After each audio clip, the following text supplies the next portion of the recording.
is up, everybody? It is Uncle Matt here. We are trying to get this thing going. Wouldn't be a stream if I could ever figure out how to do everything correct. United taking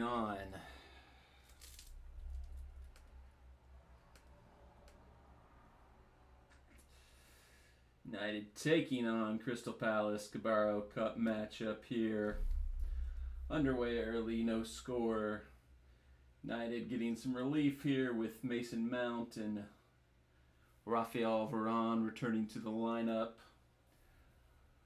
Sofiane Amrabat making his first appearance for Manchester United from the start, but unfortunately he has to do so from left back, which is, holy crap, we almost scored an own goal. Good grief. Fourth different starting left back of the season. And a foul deep to Crystal Palace. Oh, sheesh. This is going to be rough.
Somebody named Raksaki on Crystal Palace. That's a fun name.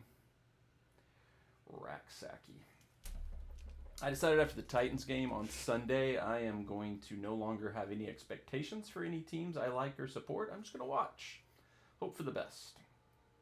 Because it's the expectations that kill you. The fact that I let myself slightly be convinced that both the Titans and Manchester United might take steps forward, might be a little bit better this season than they have in the past. That was ultimately my downfall. Ultimately, my undoing was the belief. Of course, I could never have predicted that this early in the season, United's new central midfield signing that they signed to give Casemiro some relief would be having to play left back instead. So just what you expect there. There was a lot of talk, like, is Ten Hag going to rotate the squad for this match? And I was immediately like, how could he rotate the squad? I don't even know what players we have available to rotate, but Rashford and Bruno able to get a rest, so that's good. Like I said, Mount and Varane both came back in, which gave us a little bit of help. Amrabat fit enough to start for the first time, so we'll see what happens here. Not confident, though. Garnacho getting a start. It's been far too long since he got a real opportunity, so excited to see that, but not really sure what this overall team can produce today. Because if this is our second choice lineup and you look at what the first choice lineup's done, yeesh.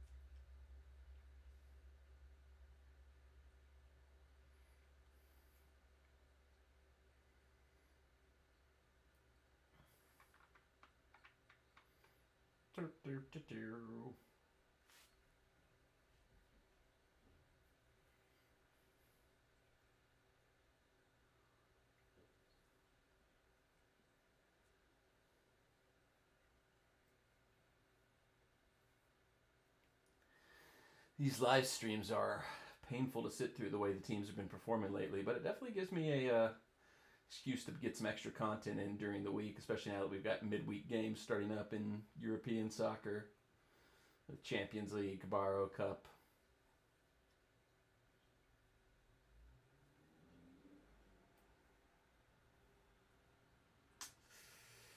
Question in the chat: where does creativity through the center come from in this team? Today, I don't know. I mean, Casemiro's an underrated passer of the ball.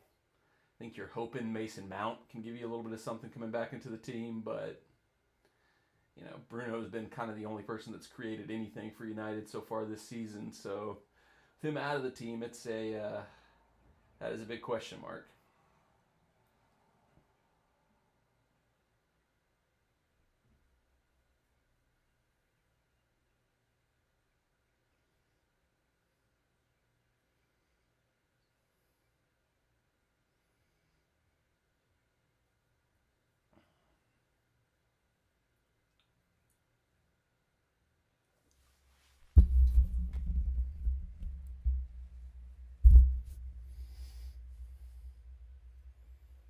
I don't know how much of my audio was even picked up because the mic just pushed over off to the side over there.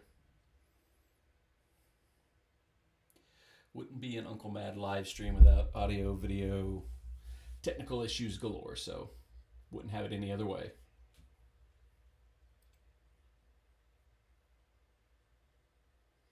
Amrabat. I don't know if I pronounced that once right yet or if I ever will.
Glazes out. We won't glazes out. We won't glazes out. We won't glazes out. Chance coming early today.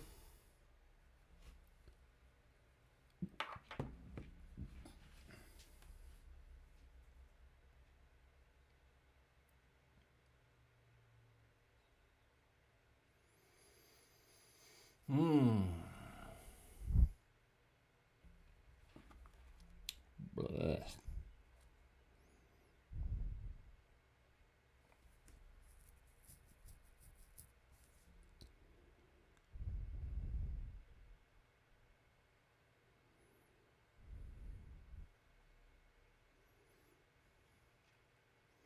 Yeah, comment about Mason Mount in the chats. I'd have to agree with it. I mean, we're kind of asking him to play a role he hasn't played before here at United. Like Chelsea, he was primarily a winger, occasionally kind of more of a number 10.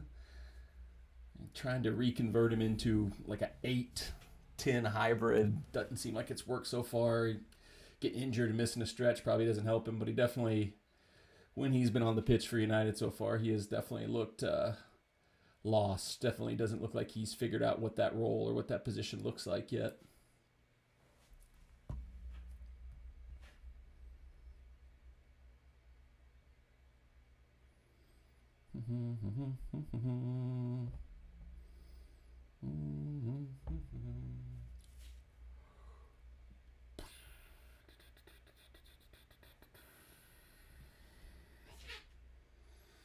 A lot of possession for United early, but not making much out of it. Just kind of knocking it around and hoping for the best.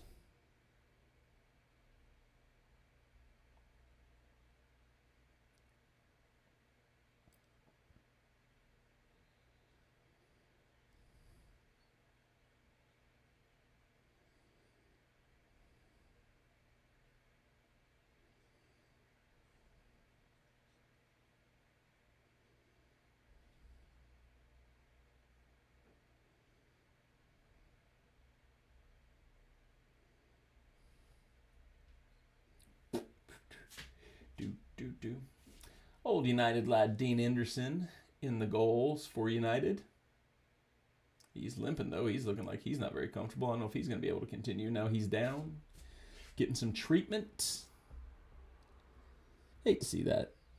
Not many players that have left United where I've rooted against them after they have left. There have been some, but most of the players, you see them go on and you kind of hope they do the best. Maybe not necessarily against United, but definitely want to see players keep going and doing good beyond their time at United. Oh my gosh, their backup's also a former United player, Sam Johnstone. Shows you how up-to-date I am on all things Crystal Palace. 2 former United goalkeepers in the lineup for Crystal Palace.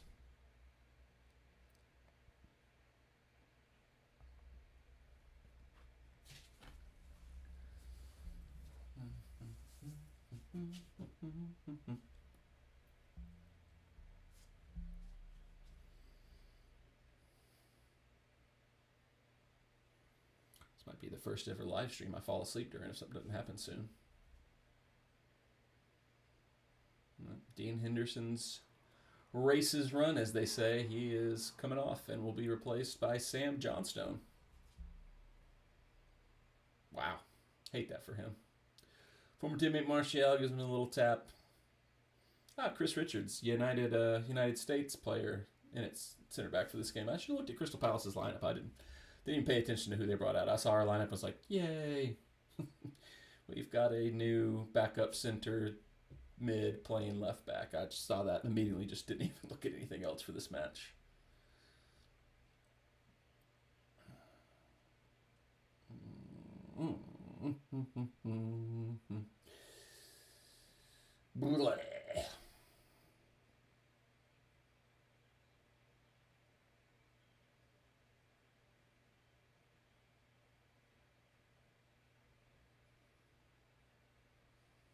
How did he get hurt? I don't even think he's had to do anything in this match. Have we even had a shot on goal? Has he taken a goal kick or even caught a ball yet?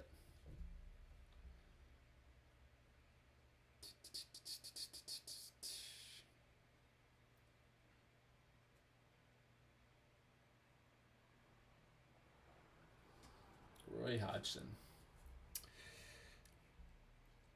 Bless his heart, man. I hope I'm still able to do things when I'm Roy Hodgson's age, much less coach a Premier League team. It's got a little crazy. He might just eventually die on the sideline of a football match.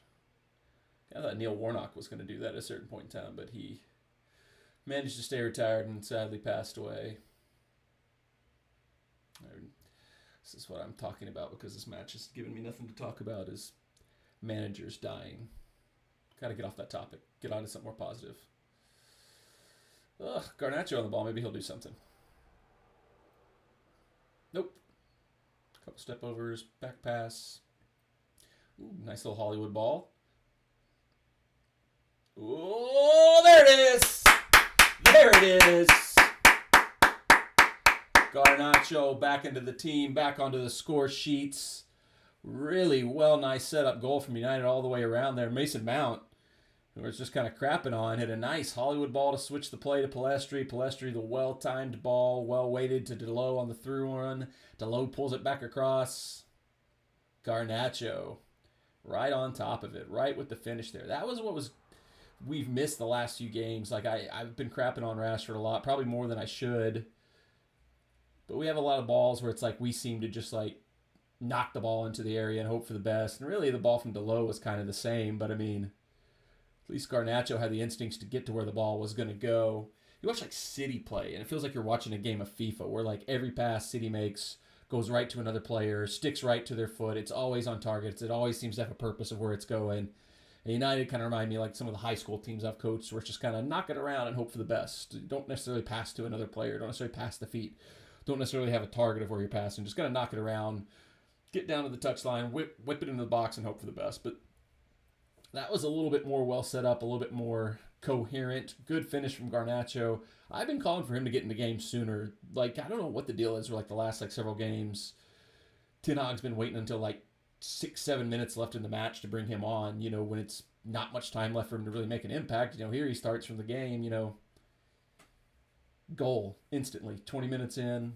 well set up. Good from Delo, good from Mount, good from Palistri, good from Garnacho. It's Palistri, Garnacho, and Mount. Three guys maybe you weren't really expecting much from, working together to set that up really well. Good stuff.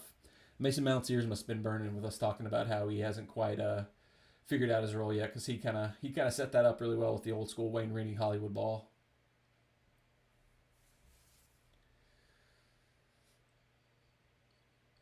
Hannibal getting another start. A decent little run here he's had for the team. Not much today. He's been kind of quiet today. Haven't really heard much from him yet so far.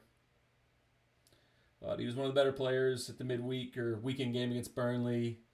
Nice spark off the bench.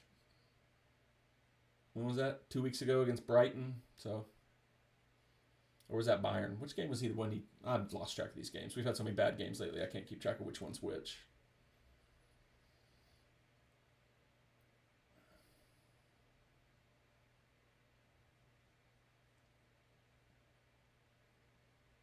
One 0 to United. Good start.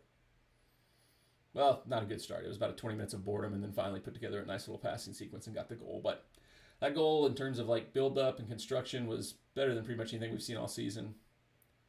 Ooh! Mount with another great long ball. He's been really picking out those long balls so far. Delo with the strike, save. Palestri maybe should have held back a little bit. He could have been there for the tap in, but he kind of overran it.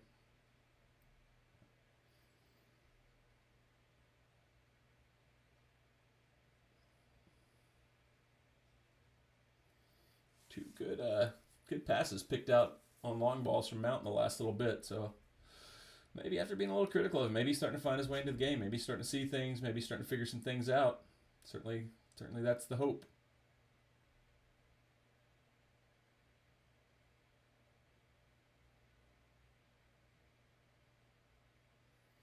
I think the issue he's still going to have to work on, even as we're seeing a little bit better from him in this match, is when he's in there with Bruno. Because him and Bruno, when they've played together so far, they've kind of almost gotten in each other's way, because he's trying to play the same role as Bruno, because that's the role he's more comfortable in. So they're going to have to learn how to play together if that's going to be a long-term solution for United. But with the situation in Sancho, where Sancho's out of the team, Anthony's out of the team, going to need some cover at right wing. That's somewhere Mason Mount's played for Chelsea. He's played there for England, so maybe that becomes more of his home for United moving forward. Definitely wouldn't mind seeing him on the right, Rashford on the left, Hoyland through the middle, Iron Bat, Casemiro, and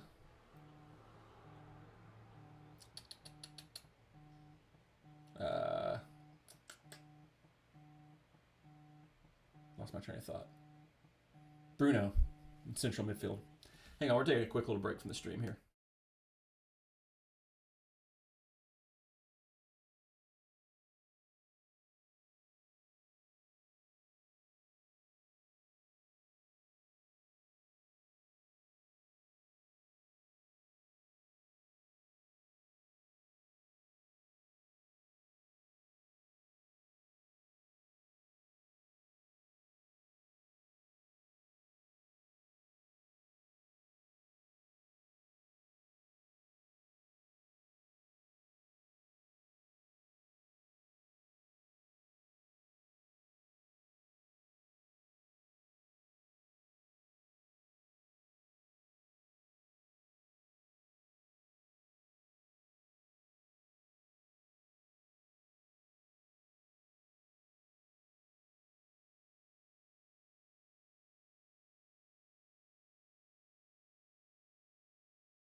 All right, we're back, and of course, stepped away and missed a really nice goal for United. They're up 2-0 now. Best we've looked all season so far, which kind of surprising because Crystal Palace has put out a fairly strong team, even though it's a Carabao Cup match. Had to step away, got a work call. Even though I am doing a live stream, it seems like I probably have nothing else going on in my life. I do have a job. Actually, had to do some work stuff for a second there, so apologies. I'm sure you all were dying to see my ecstatic, excited reaction to a brilliant goal from Manchester United. 2-0 to the boys in gold. I'm trying to get this camera angle fixed here.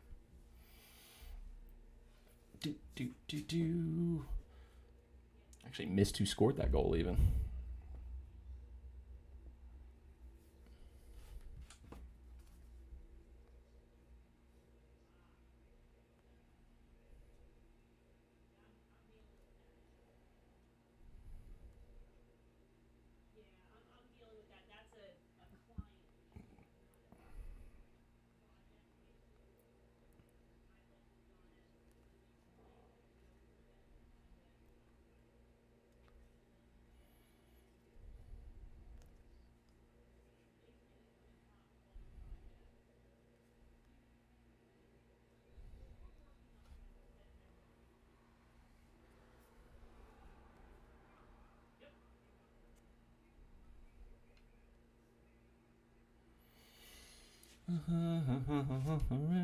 Who scored that goal? Let me look it up so I can give the deep dive and analysis that everybody comes to the channel for here.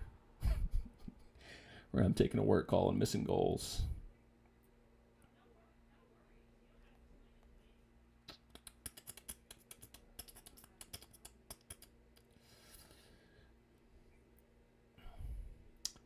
Casemiro. Kind of interesting thing, like the legs seem to maybe not be there for him to really do the defensive work he used to do, but I mean, he's been arguably our best attacker this season. I mean, he had, 2 goals against Bayern Munich. Now he's got another goal today. I mean, he's 3 goals in a season where we haven't scored very much. He's got to be amongst the top scorers of the season so far. Maybe that's what happens. Maybe we move Bruno. Bruno becomes the CDM. Bruno becomes the 6. Casemiro becomes the 10.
This is the kind of match I've heard the people who've sort of talked about, the issues with Onana. This is maybe the sort of match that this was actually what we brought him in for, a match where we have all of the possession, where we keep the ball, and he really doesn't have to face 30 shots in a match. Maybe he's more suited for this type of match. Certainly seems like it so far.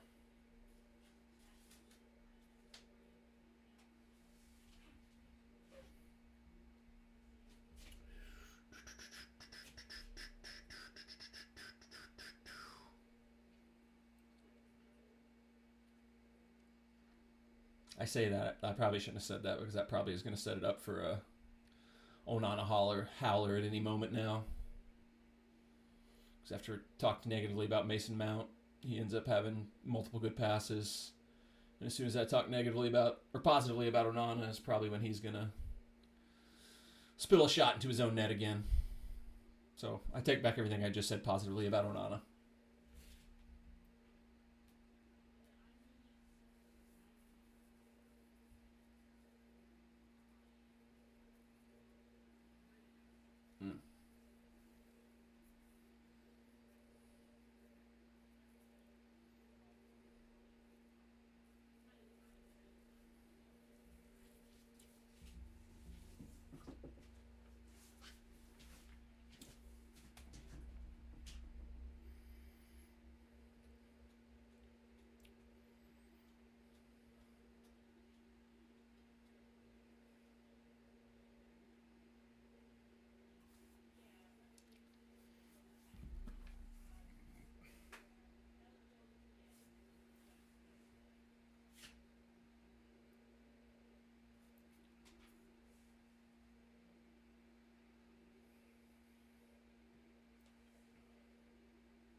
It's weird. I don't know if it's like a tactical instruction from Tin Hog or if it's just him floating into areas that he's more comfortable in. But like Amrabat seems to be kind of like coasting into like central midfield areas when we have the ball, and then he has to kind of work his way back out to left back sometimes. It's interesting to watch. Like I don't know if that's like a city style inverted fullbacks tactic that we're actually supposed to be employing, or if it's just him knowing where he usually goes when he's wanting to get the ball and kind of moving into those spaces more.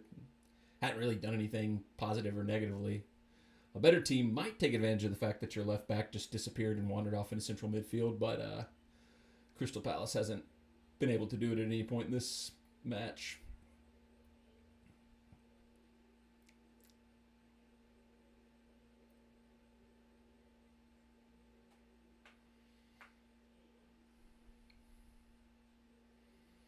Like Hannibal's almost like shifting over to left back when Amrabat kind of freely roams. So maybe it is a tactical thing. Maybe they're kind of having them interchange, but now like Amrabat's now like on the right side of central midfield. Casemiro now looks like he's more of a left back than anybody else on the pitch. It's interesting. I really don't know if there's a strategy or a tactic to it or a plan to it. Like Amrabat just won the ball well up the field. Like he's all the way at the far right touch line right now. The announcers are actually talking about it right now. They just now started. It's interesting what the instructions to Amrabat have been in this game because he's been in almost every position on the field at some point in the match.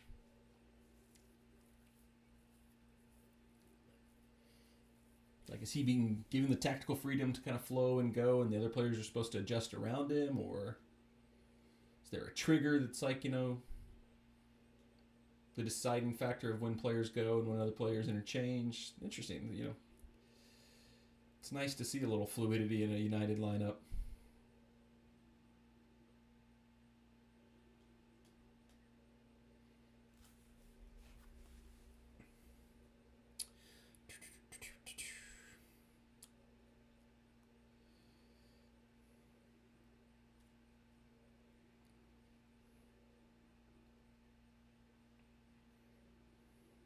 Yeah, I just saw it here on Twitter. Casemiro is officially United's leading scorer this season with 4 goals. Don't always know that you want your starting 6 to be your team's leading scorer. Seems bad, but what am I? Who am I to say?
Well, we had a fun little 10-minute period or so there, and game seems to have settled back down now.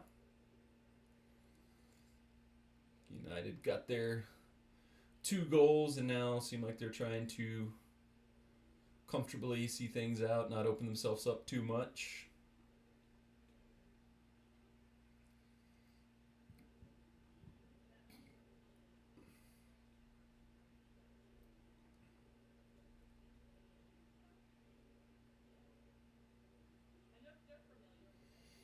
Ole,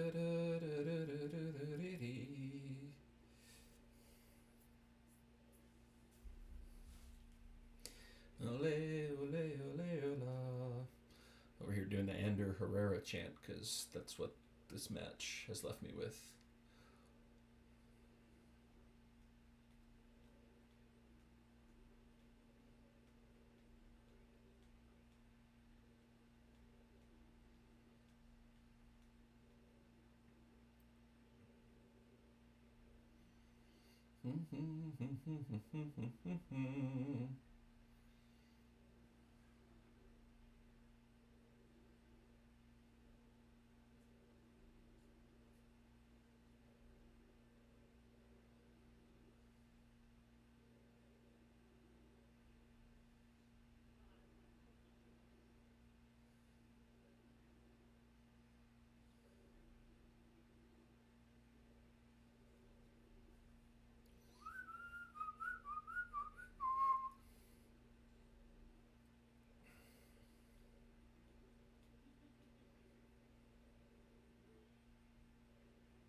So now it looks like Casemiro is playing center back and Harry Maguire is playing left back. So maybe that was just Ten Hag's tactical solution to not having a single actual left back available, is we're not actually going to play any one player at left back. Everybody's going to take a turn playing left back at some point in this match, and we'll just shift and rotate around until everybody's had their turn. So I think Garnacho was kind of there at one point in time, even in this match. It's been a wild one. Been a wild one.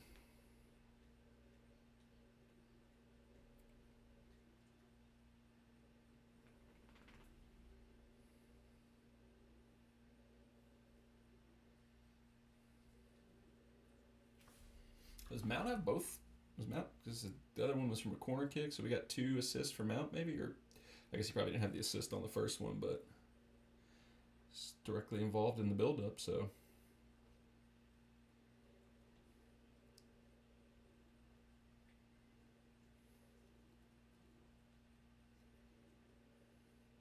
Yeah, Mason Mount with the assist off the corner for the Casemiro goal, so, you know. Once again, happy to have a player I criticized from my own team prove me wrong. Certainly a lot better than when a player I criticized from the other team proves me wrong, the way Deshaun Watson did for the Browns against the Titans this Sunday. Sheesh. 5 minutes of time added on. Here we go. Last little bit of the half. Another corner kick opportunity for Manchester United. Mason Mount standing over the ball. Can he have another solid delivery here? Oof. Almost looked like the old Paul Scholes to Giggs top of the box style one. Driven ball to Delo at the top of the box, but Delo strikes it directly into a Crystal Palace defender. Trying to get my play-by-play voice on. I used to do play-by-play back in the day for Vanderbilt soccer for one brief season. I was a dual play-by-play and PA announcer at the same time. It was a weird setup. So I'm going to try to get back into it. But I'll end up probably doing like a bad British accent instead of doing like good actual commentary. Beautiful switch to Delo. See, knew it. Instantly knew that's exactly what I was going to go to.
4 minutes into the 5 added on. Just kind of knocking it around. Not a whole lot going on here. Could be just playing this one over the line, waiting to see if there's one last opening that Palace will give United. Otherwise, just keep possession, knock it around. See it out to halftime with a comfortable 2-0 lead.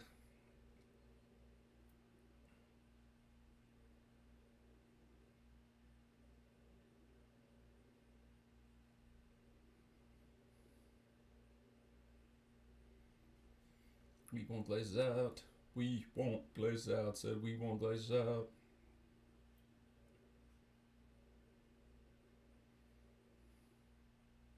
I wonder if any like British people come across this stream looking for United streams and hear some hillbilly from Nashville trying to talk about Manchester United, and they're like, "What in the world is this? Who's this wanker?"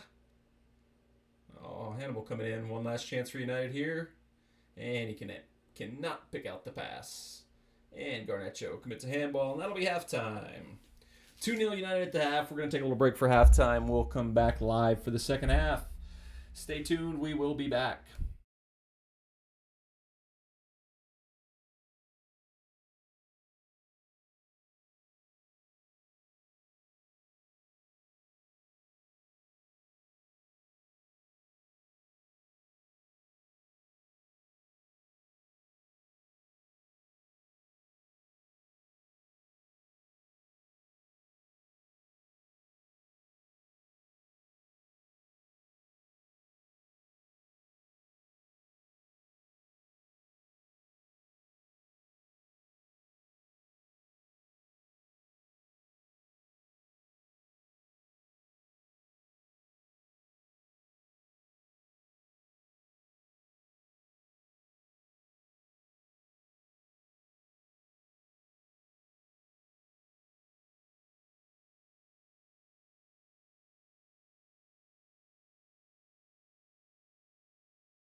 All right, we're back for the second half. We do have one change at halftime for United. Victor Lindelof has come on in place of Mason Mount.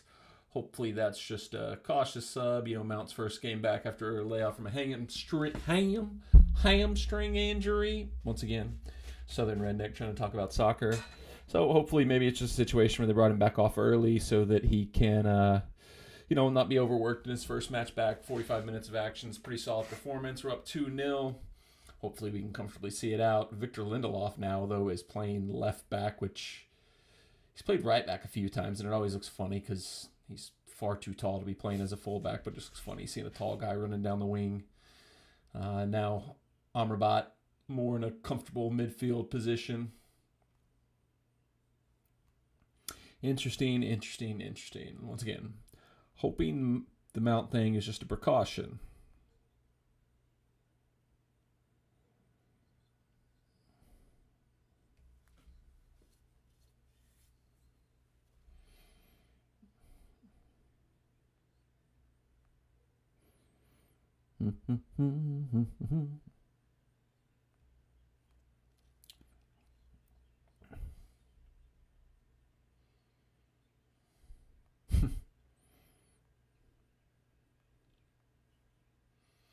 Lindelof just came out of the dugout about 2 minutes into the half. The announcers are speculating, will Ten Hag fine himself for a late arrival onto the pitch?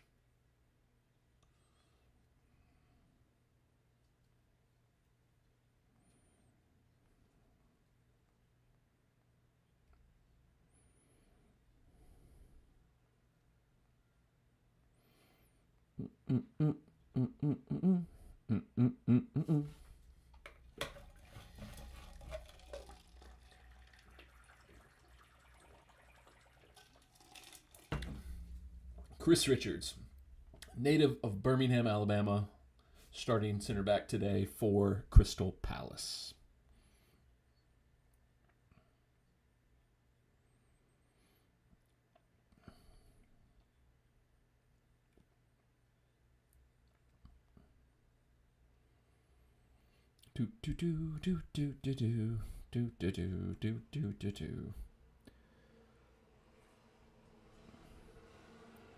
All right, what do we got going on? Any action here? Nothing so far. Onana just kind of sitting on the ball right now.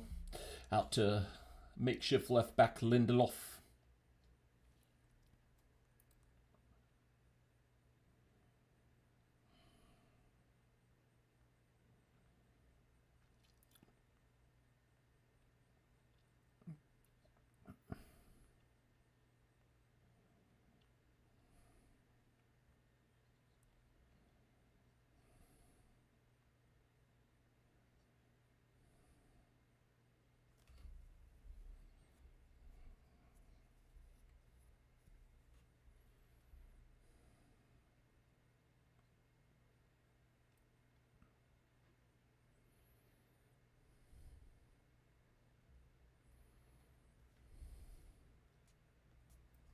I'm trying to up the energy this half. If the teams don't do it, I will. More energy, more passion, more energy, more passion. I'm just going to do live TikToks. I'm just going to start doing live TikTok memes right here on the stream. That probably made me sound like a 100-year-old man saying I'm going to do live TikTok memes. Sheesh. Sheesh. It's a little Chad Gable for you there. I got an idea. Here's what we're going to do. I am going to do live playing of the exciting, thrilling mobile game, Marvel Snap. Yep. How many Manchester United watch-alongs do you get to watch the host playing Marvel Snap live? Only here. Don't let the people tell you that I ever let them down, that there's ever disappointment here on the channel. See what the 2 o'clock mission drop is. You got to play 3 cost cards. Got to play 200 powers worth of cards. All right. Easy enough. 3 cost cards. What deck do I want to go with? All right. What deck do I want to go with here? Let's go with my... I know what deck I'm going to go with here.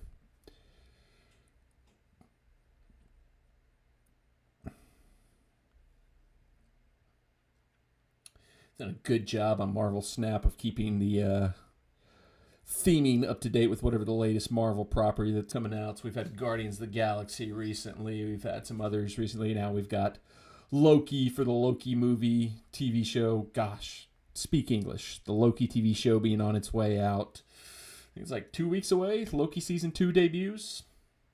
Should be fun. Looking forward to that. That was like arguably the last good thing Marvel did was Loki season 1. So maybe Loki season 2 is what can get them back on track. Or maybe the wheels just continue to come off for Marvel. All this and more on the Manchester United live stream. All right, we just got started out. We got Project Pegasus.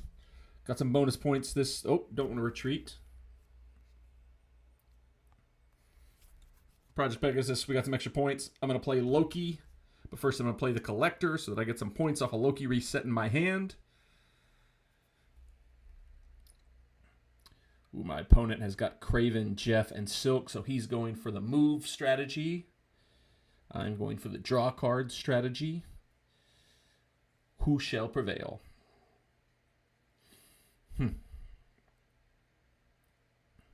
Chelsea's titles have all been hollow. Got Mount Vesuvius as our second revealed location.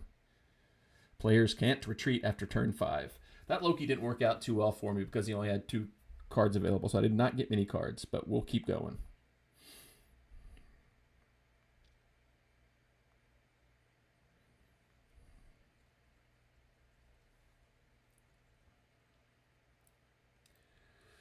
Yeah, Hannibal's on a yellow card. He just picked up another foul. He's got to be a little cautious here. No need to get a second yellow in a match like this. Just protect yourself, play safe, get out unscathed. Maybe something Ten Hag has to look at. Maybe getting him off sometime in the next not too distant future just to be on the safe side.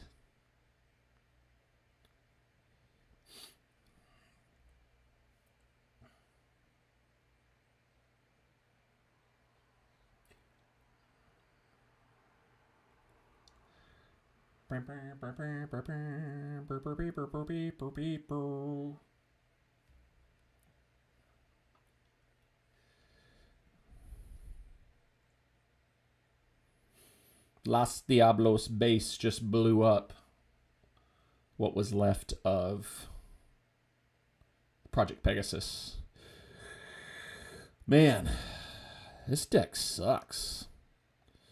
Did not do good on this one.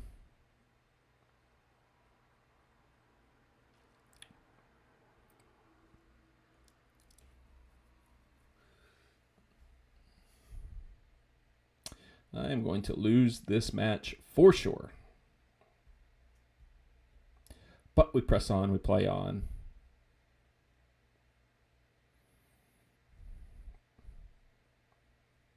Actually, you know what? I'm going to retreat because Mount Vesuvius won't let me retreat after turn 4 or 5. So I'm going to retreat now so we don't take any more damage. Only lose 1 QB thing. It's a technical term for it in the Marvel Snap community, the QB things. You don't want to lose the QB things. And it looks as though we've got Johnny Evans coming in shortly for United. Maybe swapping him in for Varane or Maguire. Both of them are also coming off injuries, so 60 minutes of action just to get a little bit of their legs back underneath them would make a lot of sense there.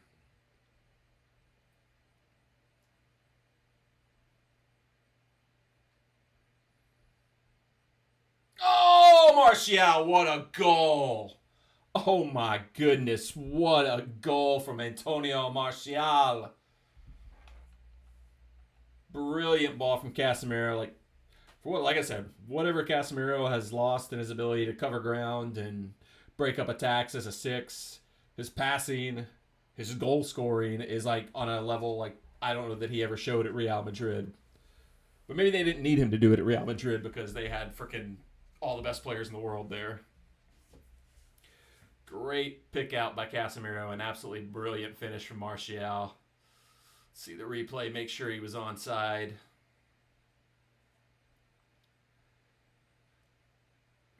Yep, well onside. Actually, unfortunately, it was Chris Richards that kept him on.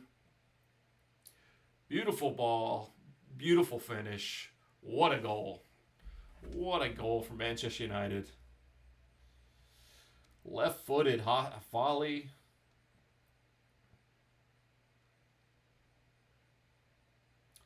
You almost in a weird way hate to see those just because you know the capabilities Martial has had. We've seen him at his best. With the injuries, the inconsistencies, it's just capable of such brilliance and just never quite can all keep it together and put it together all together at the same time.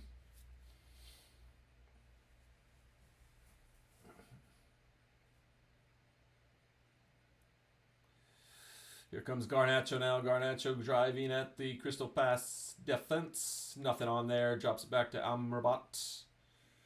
And United will reset here and look for another way through.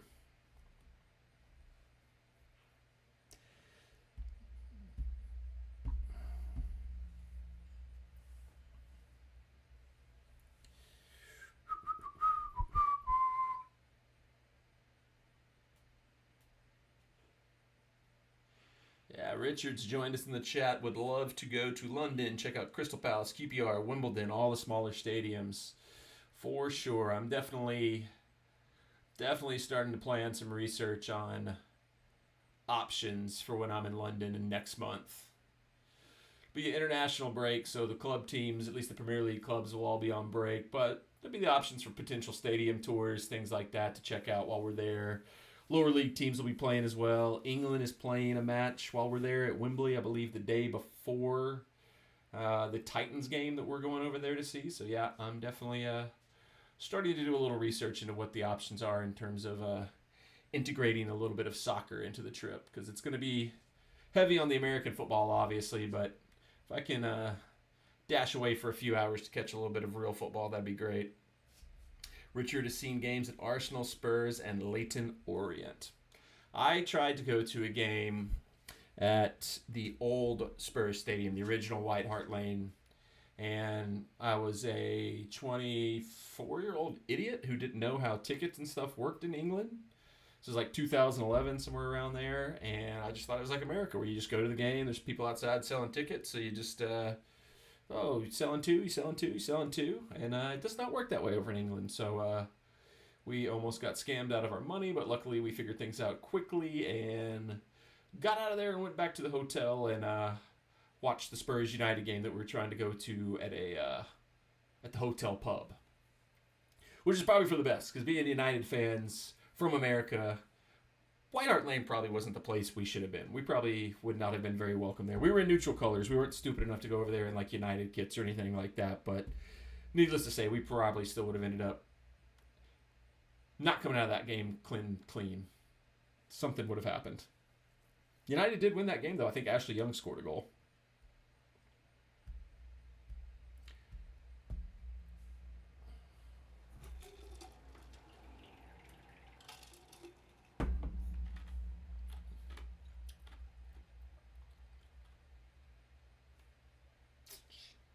Let that ball roll all the way through the box without anybody getting a touch to it.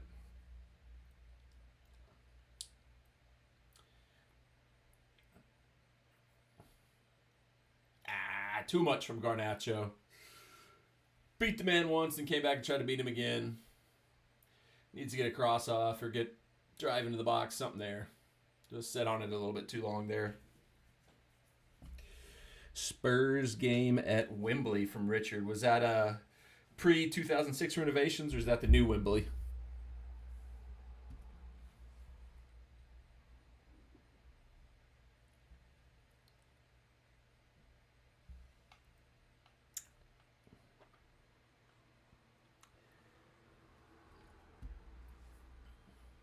Like Garnacho getting the old Ronaldo chant now. The Viva Ronaldo has now been replaced by Viva Garnacho. Running down the wing, United sing Viva Garnacho. Johnny Evans on for Rafael Varane. Young player who looked good on the tour. Dan Gore on for Sofiane Amrabat. Senior debut for Daniel Gore. Wonder if he's related to Al Gore. Probably not. But two more players coming off injuries, got 60 minutes of action, got them off, making sure they had their good day, got their legs underneath, and keep their fitness levels up, have them ready to go for the weekend. Makes sense McGuire would stay on, play on a little bit longer. His injury didn't seem like it was as serious, only missed the one match at mid-weekend. Richard asked in the comments, Messi winning U.S. Open Cup tomorrow. I don't know. That seems to be a question mark for him and Jordi Alba if they're going to play still. That seems to be up in the air a little bit. So I think we'll have to wait and see. Do they play? Because, Miami has, he's given them a little bit of energy, a little bit of confidence. They've been able to win matches without him still, but it's gonna be interesting to see what exactly can they do if he doesn't play. I think he's got to play. Like, they've played him for about 30 minutes and pulled him a couple matches ago. Then he rested the next match or two, so I would fully expect him to be rested out. Just as leaving to take Toby to the vet because Toby's got scabies on his tail, not really his butt. But yeah, if Messi plays, I don't know how you could pick against them, and maybe they have a little confidence still going. Campanata, I believe, is the striker's name, has been really, really good since Messi came in. Like, he's got a confidence boost. Kramashi, the young player, got a U.S. call in recently. He's been good, so I kind of like their chances either way. But it's almost like feels like it's almost a guarantee if Messi plays, they're going to win. But you never know. Yeah, Richard said Nashville-Miami playoff game. After the Leagues Cup final, after the little run they went on, then we played them again right afterwards. I was fully this is exactly how I could see it happening. We were struggling. We were slipping down the standings. I could totally see us falling down into that 8th place. They get in by the skin of their teeth in that 9th place spot, and just everything goes crazy from there. But I don't know. I don't know that we'll slip that much. We had a good little run here. Got 4 points on a tough road swing with Kansas City and San Jose last week. We've got, I believe, 5 matches left, and I think 3 or 4 of those are at home. So we're set up well from that regard, but it is some very tough opponents that we have left in that stretch. We've got Philadelphia. We've got Red Bull New York, who always beats us even when they're bad. We've got Orlando in the mix there. So it's a Sounders coming up this weekend, Saturday night at Geodis Park. It's a tough stretch of games. We're basically a point away from qualifying to fully be clinched into the playoffs. So it's not impossible we miss. It's not impossible we slip all the way down to that 8-9 play-in spot, but feels a little safer now after the 4-point swing we had this week. So, and a lot of the results around the East went our way as well. So hopefully put it together, get a good result Saturday night against Sounders, get some other good results on the home matches. This would be a really great time for us to finally freaking beat Red Bull. I don't know why Red Bull's just been our ultimate kryptonite. When they've been good, they've beat us. When they've been bad, they've beat us. When we've been good, we've lost. When we've been bad, we lost. This little stretch where every 3 points, especially at home, counts, would be a really, really nice time to finally get that win over Red Bull.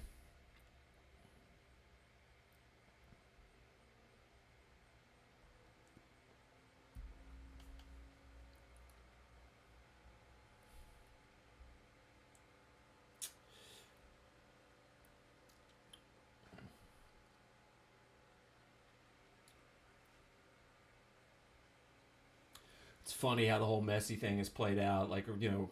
Richard, I know you watch Battered Herons. I remember going on then to preview the early season match between Nashville SC and Miami, and those two guys were as down on their luck, as bummed out as any two guys you'll ever see. Just, they'd given up on everything. They're just sick of even hearing about Messi, sick of talking about Messi, because at that point in time it looked like MLS was on the outs, and it was more likely he was going to go back to Barcelona, and a slight off chance that he might even go to Saudi Arabia, because he was getting offered $500 million to go to Saudi Arabia. So, to watch their streams now from where they were at that point in time to where they are now after this last 2.5 months, it's fun to watch, because I'm glad to see the elevation that MLS is getting, but at the same time I'm a little bit why can't it be us? Why can't Nashville SC have nice things? you can't help but be a little jealous.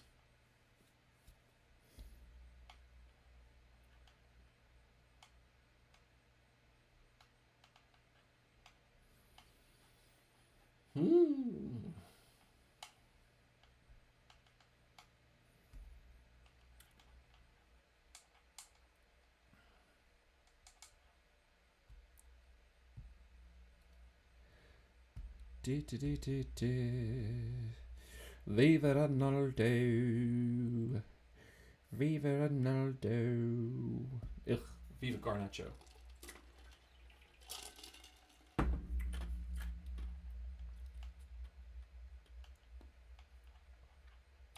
Can't decide if it's a better setup for this live stream that United's got a comfortable but somewhat boring 3-0 victory going, or if it was better on the Bayern live stream where we were playing like crap, but there was goals galore and just all kinds of action happening. Probably better for more action. And people probably like to tune in more to see like fans suffer at their team's humiliation. All right, Hannibal, be careful now. Hannibal, you got to be careful right there, man. Getting a little risky with a challenge in behind there. He's on his last warning for sure.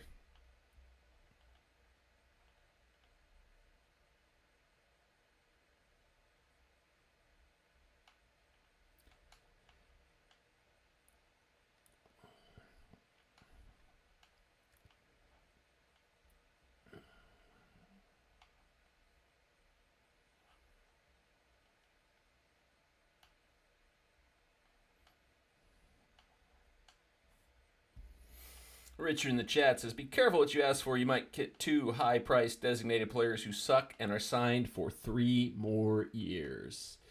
Yeah, it's such a weird one. Like, because those 2 guys came in and they both looked like decent from the start. I remember one of their early games last season was with Nashville SC, and Insigne just tore us apart in that match. And, good save from Onana. First shot on goal, I believe, at all for Crystal Palace. But it looked like it had so much promise, but I almost wonder if, it was never going to be a good setup. Guys who have played at the levels those 2 guys have come in, and having, I got respect for Bob Bradley. I loved what he did in his time with the national team, but I don't know that high-level European players would ever really respond well to him. Like, he wasn't able to win over the dressing room at, a small-time club at Swansea. So, imagine trying to win over 2 Italian national team players, but at the same time, they came over here. They should have, known what they were coming into. They should have adjusted who they, what their roles were, what their expectations were, It's a tough spot, though. I think one thing you may have going for you is that could be Saudi money that could get them out of Toronto. Could be, trip back to Italy. Italy's got some money to throw around there. And if they're as unhappy in Toronto as they seem to be, I don't know that they would turn down the opportunity to get out of Toronto at this point. Carabao Cup. It's weird. I don't fully understand why it exists. It's the League's Cup. It's like FA Cup light.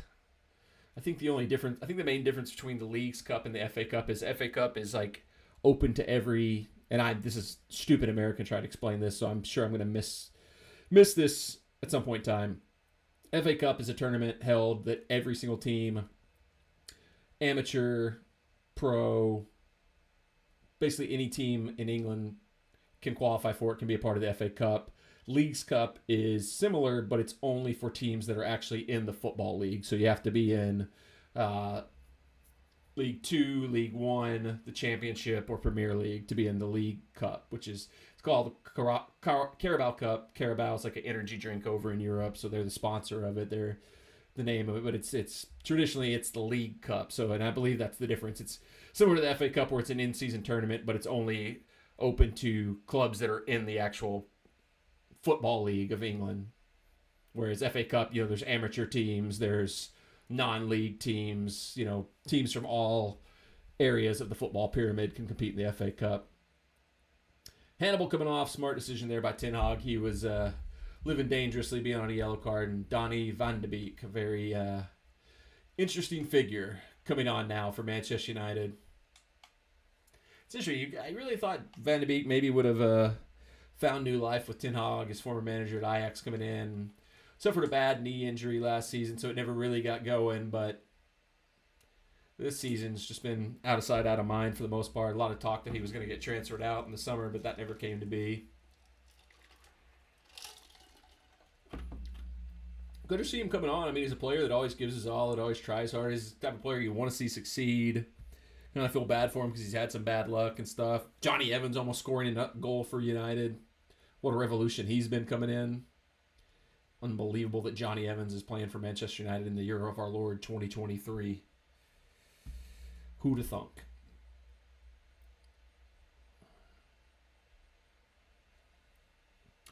Who could it be? Believe it or not, it's Johnny Evans. That's what you get here on the channel. Original composed songs by none other than Uncle Mad.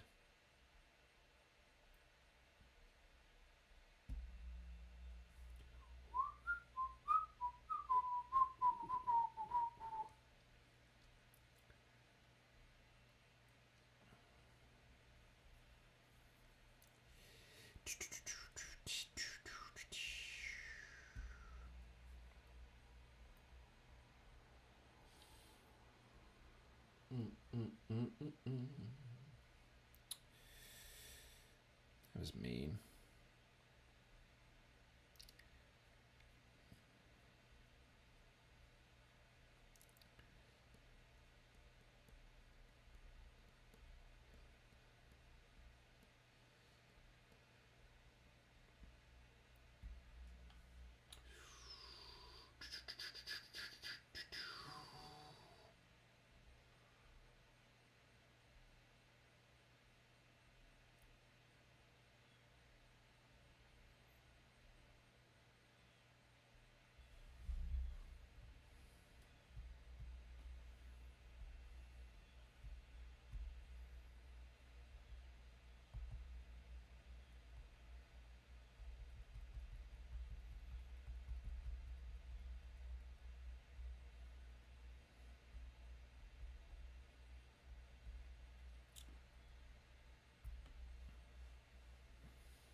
Talked a little bit earlier about like Onana having a better performance in a match like this where we're keeping possession. He's not facing many shots.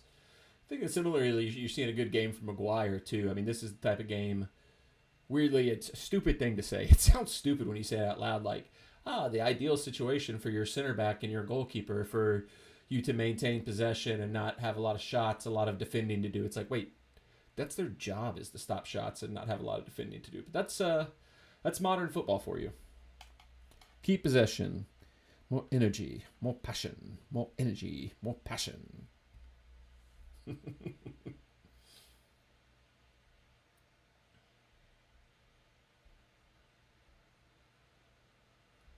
Yeah, United currently ninth place. Not a good start to the season, but I mean, if you kind of look at the table, it's definitely not going to be a season. They're not going to chase down City or Arsenal for top two, but, top four is still in the mix. There's going to be sputters that other teams have at some point in time. Performance like today, players starting to get fit, players starting to come into find their form. Things to be hopeful about. Rasmus Holland, basically he's only had 1.5 full matches so far. High expectations for him to be able to get some stuff going. It's early days in the season. I think, 7 matches in, 30-something to go. Plenty to be positive about, plenty to be hopeful for.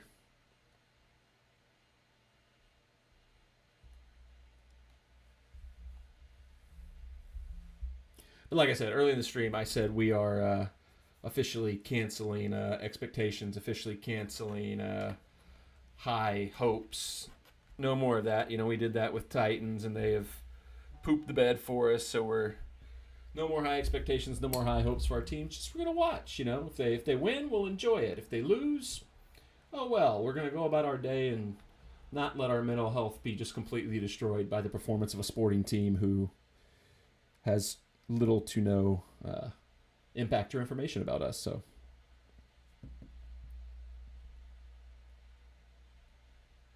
On that one.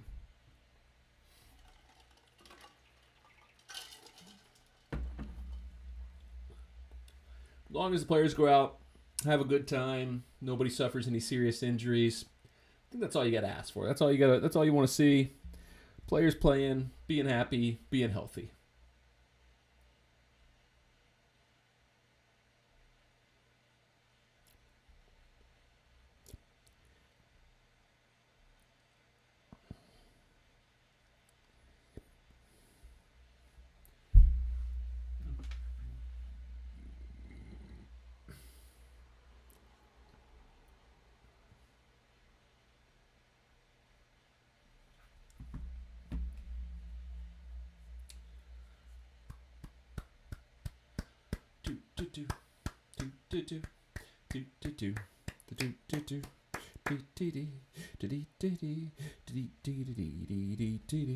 Wayne Rooney.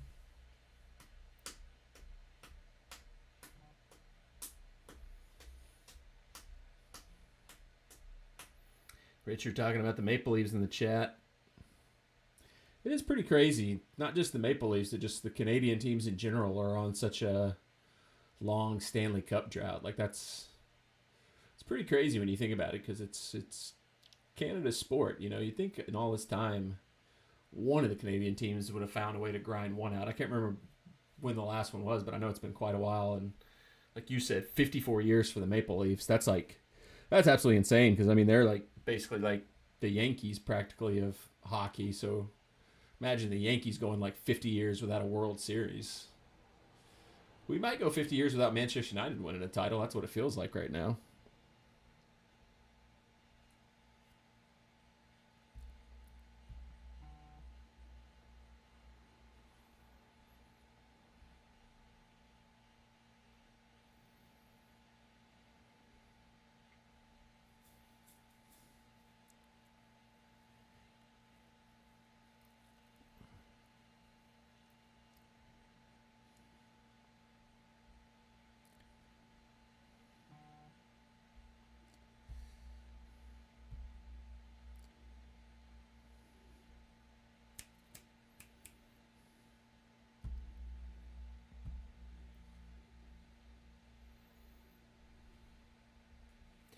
Montreal won it in the 90s. Let's do a little math real quick. Last Canadian champ. Last Canadian team to win the Stanley Cup. This is what you turn into the live streams for. 1993 Montreal Canadiens. So 20 years? Is my math right on that? Or is that 30 years? That's 30 years. 30 years since a Canadian team has won the Stanley Cup. That is crazy. Absolutely crazy. Bearman of Texas is in the chat. Go check out his channel if you are into pro wrestling, football, or American football. He covers it all. You got to watch his latest video, just tearing apart the Cowboys. It's beautiful. It's a sight to behold.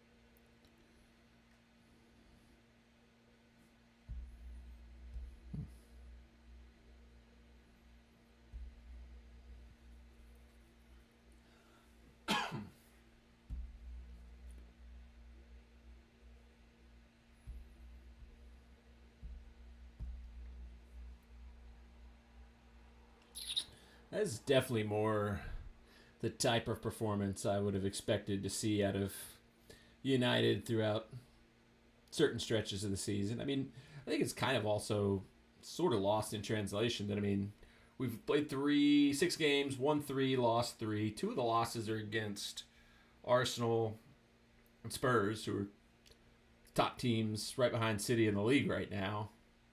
Brighton's like 5th, and they've beat, and been competitive with other teams too. So, I mean, the 3 losses, I think they're going to be 3 losses. You'd certainly like to perform better in the losses. You didn't look good in the losses, but they're against teams that, you can kind of accept losing to. I mean, you never want to be accept losses. That's a bad way to express it. But at the same time, it's like sometimes, you play tough teams. And it was at, I believe all of them, Brighton was at Old Trafford, but Spurs was at White Hart Lane, and the Arsenal match was at the Emirates. So away losses at Arsenal and Spurs aren't anything to turn your nose up. Home loss at Brighton, especially as badly as they lost that match, that one sucked for sure.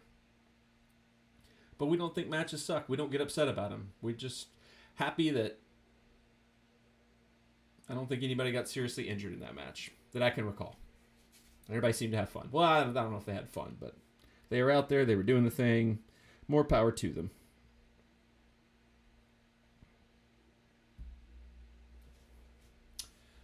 More power to them, and I'm glad they were able to get out there and have a nice kickabout. It's kind of like me, in the times that I've played like adult rec leagues. You go out there, you want to win, but at the end of the day, you're just having fun playing soccer. You're just glad to be on the pitch. That's what I hope for Manchester United. That's what I hope for the Titans. That's what I hope for Vanderbilt football. Nashville SC is still a little bit competitive, so I'm still going to put some pressure on them and hope that they can get some stuff done. Everybody else, though, no longer have expectations for any of the other teams. Just go out, have fun, kick the ball around, enjoy yourselves, get a little exercise, a little fitness, feel good at the end of the day. Don't suffer any serious injuries. Don't Nick Chubb it. We'll take that.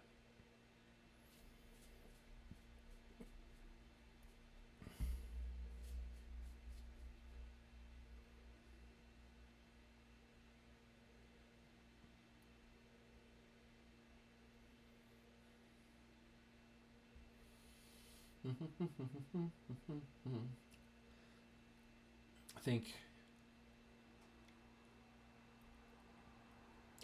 United's doing this thing that I think I've done with some high school teams that I've coached in the past, where it's like, all right, we're just going to see if we can just keep the ball for 20 minutes. We scored enough goals now. We don't need to score anymore on the other team to embarrass them any further. Just possess the ball, keep possession going, move the ball, keep it going.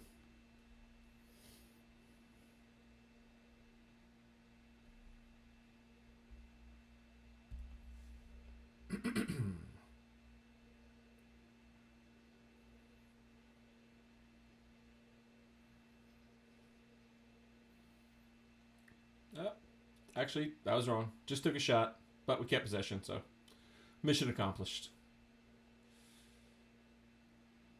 Oh, we lost possession. 5 up downs, lads. I don't know how many people would have followed this, kept up with this, but supposedly the breaking point between Jadon Sancho and Ten Hag came because Sancho did something in training and lost a training game or something like that, and his team had to do 5 up downs as a punishment, which 5 up downs is like nothing, but he refused to do them, and that was the breaking point for Ten Hag, and that's when Ten Hag exiled him from the rest of the team. Not with a save, but spilled it right in front. Easy, should have been an easy rebound finish for Crystal Palace, but they blast it wide to preserve the clean sheet for Manchester United at the moment. 85th minute. Not much time left. Looked like he might have been offsides in the initial run anyway, so might have come back either way, but good save by Onana. Not where you want to necessarily push the ball on your save, but gets away with it. Richard said, isn't Tennessee football doing well? So here's the thing. I'm a Vandy fan. Vandy is like the Nashville college that's here in Tennessee. Tennessee, the college team, is up in Knoxville, which is about 4 hours from Nashville. And I hate them. They are, unfortunately, the rivals to Vandy, which they're not much of a rivalry. We went like 20 plus years without beating them. Although I think we've won like 5 out of the last 8 or something like that, because they've been kind of in a down period for the last little bit. Last season, they kind of had a bounce back season, a good season. Came back, they had some high hopes for this season, but then they went out and lost to Florida in their last game. So little bit of an up and down season. I think a lot of people for their fan base thought the season might be good, or they're backtracking and say, "Oh, we knew all along this was going to be a bit of a step back with the new quarterback because their quarterback that tore it up for him last year tore his ACL and also graduated." So, but I'm not a Tennessee fan. I, in fact, hate Tennessee. There's a funny expression that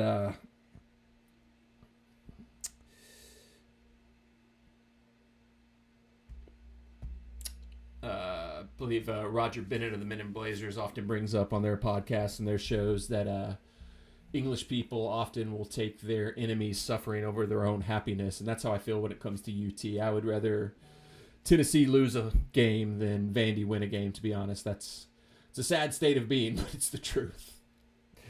It is a sad state of being, but that is the truth of a Vandy fan. Because as a Vandy fan, in your best possible season, you're only going to win 6 games. So if we win 2 games all season long and UT loses heartbreaking games to teams like Florida, that's success for us. Oh, Pellistri trying to dance through, but just runs out of space and has to make a foul after Will Hughes wins the ball off of him.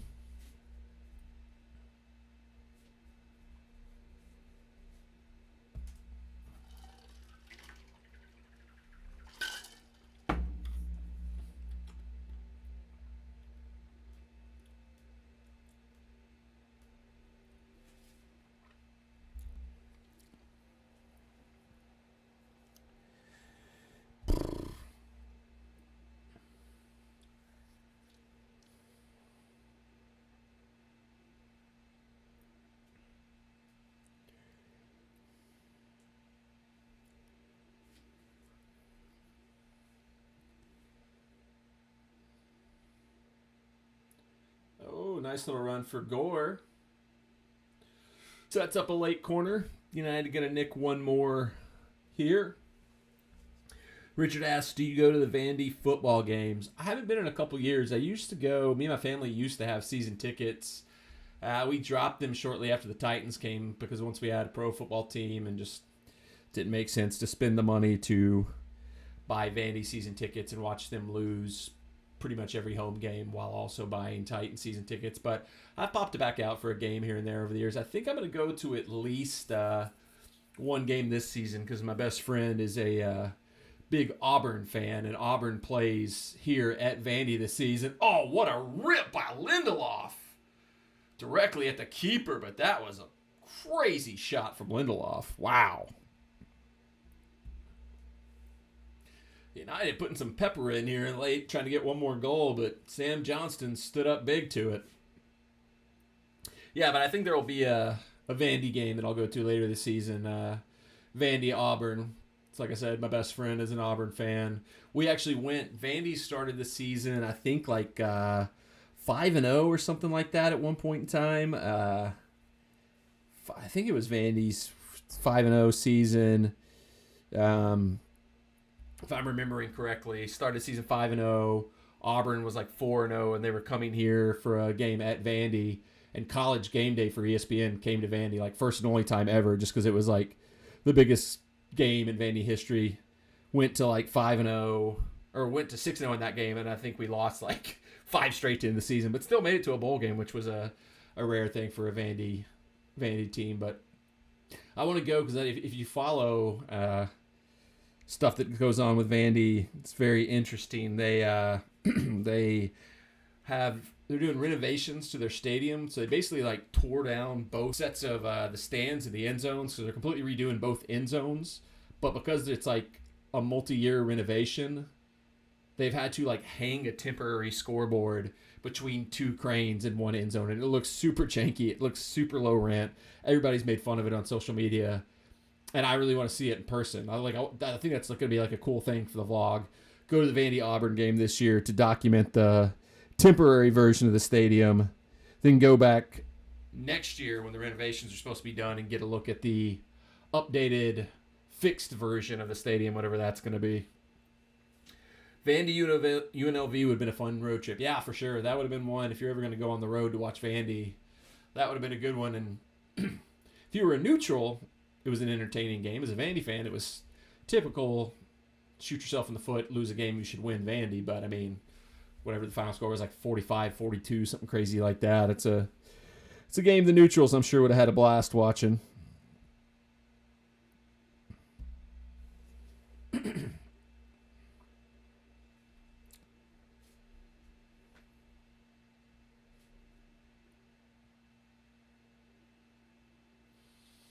Three minutes of time added on. Not much left in this one. United picking up a late foul deep in Crystal Palace territory here. Well, not deep, but deep enough to where they can maybe take a shot into the box. They're just going to take an easy free kick. Just maintain possession. Just see this one out over the line.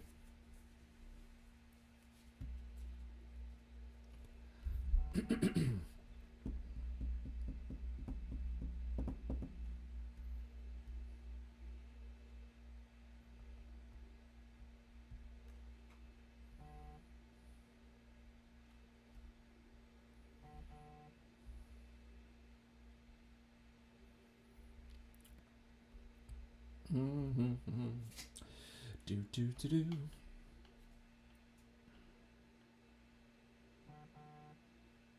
Richard, you asked earlier, what is the Carabao Cup? I should have mentioned at the time. United actually won the Carabao Cup last season. They're the current holders of the prestigious trophy. It's kind of a joke. It's the fourth best competition you can win in England. But it was their first cup in several seasons, I think, since the Mourinho year when he won 3. So just to get one, just to have one, just to be back on the positive side of things, was hopefully something we felt was a good place to build from. Get one cup and then more will come.